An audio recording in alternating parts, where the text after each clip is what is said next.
RSS और Bharatiya Janata party ने अपनी 2014 से लेकर के और 2024 तक जो उन्होंने काम किए वो सब बाबा साहब डॉक्टर अंबेडकर और भगवान बुद्ध के विचारधाराओं को आगे बढ़ाने के लिए काम किए। भारत हिंदू राष्ट्र बनना चाहिए, मैं उसका समर्थन करूंगा क्योंकि वहाँ बौद्ध भी खुश है और जैन भी खुश है, सिख भी खुश है, लेकिन बनेगा हिंदू राष्ट्र होना चाहिए और इसका मांग मैं भी कर रहा हूँ। और आप देख रहे हैं हमारे YouTube चैनल बोल 85। मेरे साथ भिक्षु संघ प्रिय राहुल है। आज दिल्ली के तालकटोरा स्टेडियम में संत रविदास जी की जयंती जो है वो मनाई गई थी। तमाम बड़े नेता, चाहे वो भारत सरकार के हो, चाहे विश्व हिंदू परिषद के बड़े नेता हो, चाहे तमाम संगठनों से जुड़े हुए लोग हों, उन्होंने सबने संत रविदास जी का यहाँ पर गुणगान किया। बंते जी, संत रविदास जी का वो नारा, उनका जो स्लोगन, ऐसा चाहूँ राज में मिले सबन को अन्न, छोट बड़ों सब संब से रैदास रहे प्रसन्न, वर्तमान सरकार इस स्लोगन पर कितनी खरी उतरती है? वर्तमान सरकार माननीय नरेंद्र मोदी जी की नेतृत्व में जितना काम दलितों के लिए, संत गुरु रविदास जी के लिए कर रही है, वो जितनी प्रशंसा प्रधानमंत्री जी की जाए उतनी ज़्यादा है। अभी 24 तारीख को बनारस में माननीय प्रधानमंत्री जी स्वयं एक भव्य मूर्ति गुरु जी का उदाहरण करने जा रहे हैं। देखिए, बाबा साहब डॉक्टर अंबेडकर जी की जो सोच थी कि पिछली पंक्ति में बैठे व्यक्ति को आगे कैसे ले जाया जाए, उसके लिए आरएसएस और भारतीय जनता पार्टी ने अपनी 2014 से लेकर के और 2024 तक जो उन्होंने काम किए वो सब बाबा साहब डॉक्टर अंबेडकर और भगवान बुद्ध के विचारधाराओं को आगे बढ़ाने के लिए काम किया। आप कह रहे हैं कि मोदी जी ने जो काम किया वो बाबा साहब और रैदास और बुद्ध के विचार को आगे ले जाने का काम किया। यहाँ तो 22 प्रतिज्ञा भी झगड़ा हो रहा है। बाबा साहब डॉक्टर अंबेडकर ने जो 22 प्रतिज्ञा ली थी उसको लेकर के दिल्ली सरकार के मंत्री का इस्तीफा हो जाता है। दिल्ली सरकार का मंत्री एक कठपुतला है जिसको बोलते हैं दलितों के नपुंसक। मैं उसको नपुंसक कहता हूँ। अगर उसमें दम था तो अगर कन्वर्जन करना था जब तब उसको तो विधायक से रिजाइन करके कन्वर्जन करता ना, तब मैं मानता कि वो मंत्री है। उसको तो जब कुछ बोलना नहीं आया और जब प्रतिज्ञाओं की जहाँ बात है, बाबा साहब डॉक्टर अंबेडकर ने व्यवस्था के खिलाफ थी, ना किसी ब्राह्मण बात के खिलाफ थी। बाबा साहब ने कहा मैं ब्राह्मण के खिलाफ नहीं, ब्राह्मणवाद के खिलाफ हूं। व्यवस्था के खिलाफ थी और अब वो व्यवस्था नहीं है। 22 प्रतिज्ञाओं की अब व्यवस्था नहीं है।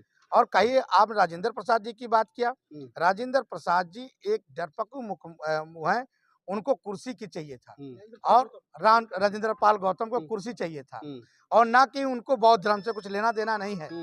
अगर वो सही अम्बेडकरवादी होते और सही बाबा साहब के अनुयायी होते तो बाबा साहब डॉक्टर अंबेडकर जी की जब उन्होंने 22 प्रतिज्ञाएं दी थी और सरकार ने उनको मंत्रिमंडल से रिजाइन किया था तो उसी दिन उनको विधायक पद छोड़ देना चाहिए। तब तो मानता हूं मैं कि अम्बेडकरवादी हैं। अरे बाबा साहब डॉक्टर अंबेडकर ने, जब पंडित जवाहरलाल नेहरू ने 3 तलाक, जो बाबा साहब डॉक्टर अंबेडकर जी चाहते थे, मैं Hindu code bill, Hindu code bill, जब बाबा साहब डॉक्टर अंबेडकर चाहते थे पंडित जवाहरलाल नेहरू जी से, और पंडित जवाहरलाल नेहरू ने कहा कि मैं 3 तलाक हिंदू कोड बिल पे कोई समझौता नहीं करूंगा, तो बाबा साहब डॉक्टर अंबेडकर ने कानून मंत्री के पद से लात मार दिया था। बाबा साहब डॉक्टर अंबेडकर बनना बहुत बड़ी बात है। लोग बाबा साहब के नाखून के बराबर नहीं है। अगर बाबा साहब डॉक्टर अंबेडकर की बात करते हैं तो आपको मालूम होगा कि बड़े पैमाने से आदिवासी और बड़े पैमाने से दलित, मुसलमान और क्रिश्चियन बनना है। क्यों नहीं रोका जा रहा है? क्यों नहीं रोका जा रहा है? वो रोकने का काम करो ना। बाबा साहब डॉक्टर अंबेडकर ने 56 में बौद्ध धर्म ग्रहण करके बहुत बड़ा काम किया। इतना बड़ा काम किया कि अगर उस समय बौद्ध धर्म ग्रहण नहीं कराते तो करोड़ों दलित, मुसलमान और क्रिश्चियन बन जाते। बाबा साहब डॉक्टर अंबेडकर ने जो काम किया वो करना बड़ा नामुमकिन है। और रही अब आपकी बात सरकार की, भारतीय जनता पार्टी सरकार ने बाबा साहब डॉक्टर अंबेडकर को भारत रत्न भी दिया और बाबा सिंह की सरकार ने नहीं है, उस एनडीए की गवर्नमेंट थी। नहीं, बीपी सिंह की सरकार, अटल बिहारी वाजपेयी जी, काशीराम जी का दबाव था। नहीं, काशीराम माने कुछ नहीं उसमें। नहीं, कैसे नहीं कह सकते? नहीं, काशीराम जी कोई दबाव, मंडल और कमंडल की राजनीति थी। सुनिए, मैं आपको बता रहा हूँ, कांसीराम जी का एक अलग भूम है। कांसीराम ने तो सोए हुए कौम को जगाया है। लेकिन जहाँ भारत रत्न की बात है, जहां भारत रत्न की बात है वहां पर एनडीए की सरकार रही, अटल बिहारी वाजपेयी जी के सहयोग से भारत रत्न मिला। और जो 26 अलीपुर रोड रहा, 26 अलीपुर रोड बाबा साहब डॉक्टर अंबेडकर को अटल बिहारी वाजपेयी जी ने दिया। तो ऐसा नहीं है, मैं आज भी भारत सरकार से मांग करता हूं कि कांशीराम जी को, रामविलास पासवान जी को भी भारत रत्न मिलना चाहिए। ये हमारे दलित नेता हैं। आपने समानता की बात की, समरसता की बात की। अभी जब राम मंदिर के लिए चंदा इकट्ठा हो रहा था तो मध्य प्रदेश में धोबी समाज का चंदा ये कह करके वापस कर दिया गया, कह रहे तुम धोबी हो, तुम्हारा हम चंदा जो राम मंदिर के लिए लेंगे। कहाँ समरसता है, कहाँ देखिए, समानता है? ये सब बात तो है नहीं, ये सब तो केवल लोगों के दिमाग में ऐसा फतूर है। मर्यादा पुरुषोत्तम भगवान राम कि जिस दिन प्राण प्रतिष्ठा हो रहा था मैं स्वयं वहां मौजूद था, वहां समरसता देखने को मिला मुझे। मैं जहां बैठा था मेरे से पीछे बागेश्वर धाम बैठे थे, मेरे से साथ अवधेशानंद जी बैठे थे, वहां समरसता था। मैं ऐसा तो कोई नजर आया नहीं वहां, तो ऐसा हो नहीं सकता। ये देखिए, आप लोग मीडिया के माध्यम से ये खबरें आती रहती हैं जिनको हम लोग बताते हैं कि मर्यादा पुरुषोत्तम की विचारधाराओं को और भगवान बुद्ध के विचारधाराओं को और बाबा साहब के विचारधाराओं को इस समय भारतीय जनता पार्टी बड़े लंबे से काम कर रही है। और वो दिन दूर नहीं है, जो लोग नकली अम्बेडकरवादी, जो लोग कहते हैं कि आरक्षण खत्म कर देंगे, जो लोग कहते हैं कि आरक्षण खत्म कर देंगे, आरक्षण इस देश से मिट नहीं सकता।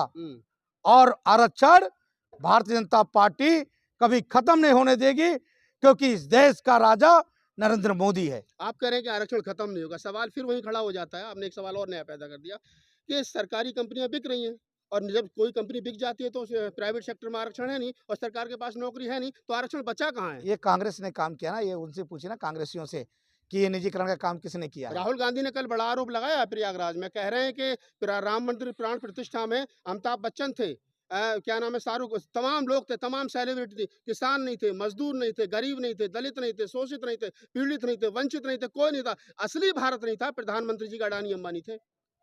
राहुल गांधी तो एक जोकर है, और जोकर को जब आप कर लेते ना, 40 साल 50 साल आपकी गवर्नमेंट ने क्यों राम मंदिर बनाया, आप बना लिए होते। लेकिन आपको डर था मुसलमानों से कि मुसलमान लोग जो हैं तो वहीं आप ही के सवाल पर आता हूँ। बाबा साहब डॉक्टर अम्बेडकर का वो नारा भारत बौद्ध में करना है, और वर्तमान समय में भारत को हिंदू राष्ट्र बनाने की बात की जा रही है, जबकि doctor Ambedkar partition India and Pakistan किताब में लिखते हैं कि भारत को हिंदू राष्ट्र बनाने का मतलब है भारत को अंधकार में ले जाना। भारत हिंदू राष्ट्र बनना चाहिए, मैं उसका समर्थन करूंगा, क्योंकि वहाँ बौद्ध भी खुश है और जैन भी खुश है, सिख भी खुश है। लेकिन बनेगा, हिंदू राष्ट्र होना चाहिए, और इसका मांग मैं भी कर रहा हूँ। बौद्ध वहाँ सुरक्षित है, दलित सुरक्षित है, और आपको मालूम होगा कि बाबा साहब डॉक्टर अम्बेडकर के संविधान ने ही अयोध्या में राम मंदिर बनने का दिया है। तो वही संविधान तो कह रहा है कि ये we the people of India, हम भारत के लोग, हिंदू, मुस्लिम, सिख, ईसाई, बौद्ध, जैन, पारसी, तमाम लोगों को मिलाकर के भारत बनाए। और जो एक तरफ जिस देश का प्रधानमंत्री हिंदू हो, राष्ट्रपति हिंदू हो, सचिव हिंदू हो, 90-100% मुख्यमंत्री हिंदू हो, तो फिर हिंदू राष्ट्र और कैसा चाहिए आप लोगों को? एक बात आपने कहा कि बाबा साहब डॉक्टर अम्बेडकर मुसलमान बेचारे थे। बाबा साहब डॉक्टर अम्बेडकर का रिजाइन आपने पढ़ा है? बिल्कुल पढ़ा है मैंने। 6 पेज उन्होंने मुसलमानों के खिलाफ ही बोला है। उसमें ये भी कहा है कि क्या वर्तमान गवर्नमेंट, सुनिए, उन्होंने ये कहा पंडित जवाहरलाल नेहरू को और जिन्ना को कहा, जब जिन्ना ने कहा डॉक्टर अम्बेडकर से कि डॉक्टर अम्बेडकर तुम्हें भी मौका, तुम भी ये देश मांग लो, तो डॉक्टर अम्बेडकर ने कहा मेरी जेबी भी भारत है और मेरी मृत्यु भी भारत है, और जो भी मुसलमान अगर देश को बंटवारा चाहा है उस मुसलमान को भारत में नहीं रहने दिया जाएगा, और कोई भी मुसलमान अगर भारत में रहता है तो उसकी नागरिकता खत्म होनी चाहिए। ये बाबा नहीं कहा था भंते जी, ये बाबा साहब डॉक्टर अम्बेडकर ने स्वयं कहा है। आपने पढ़ा ही नहीं है, दोबारा पढ़िए, और जो समझौता है उसको पढ़िए।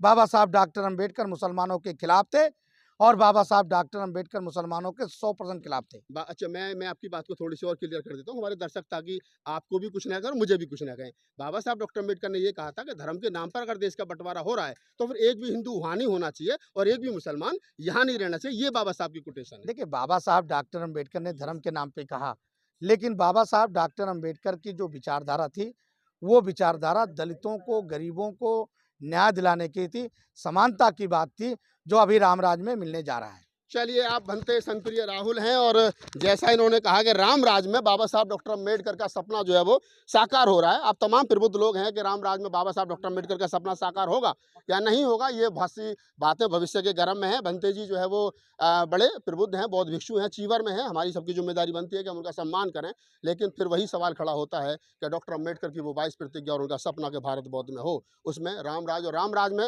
धोबी समाज का चंदा लौटा देना, ये कह करके कि हम धोबियों का चंदा नहीं लेंगे, तो सवाल तो बनता है। हालांकि भंते जी बहुत सारे सवालों से बचते हुए दिखाई दिए, लेकिन फिर भी आज इस पूरी बातचीत के बारे में आपकी क्या प्रतिक्रिया है, कमेंट सेक्शन में बताइए। धन्यवाद।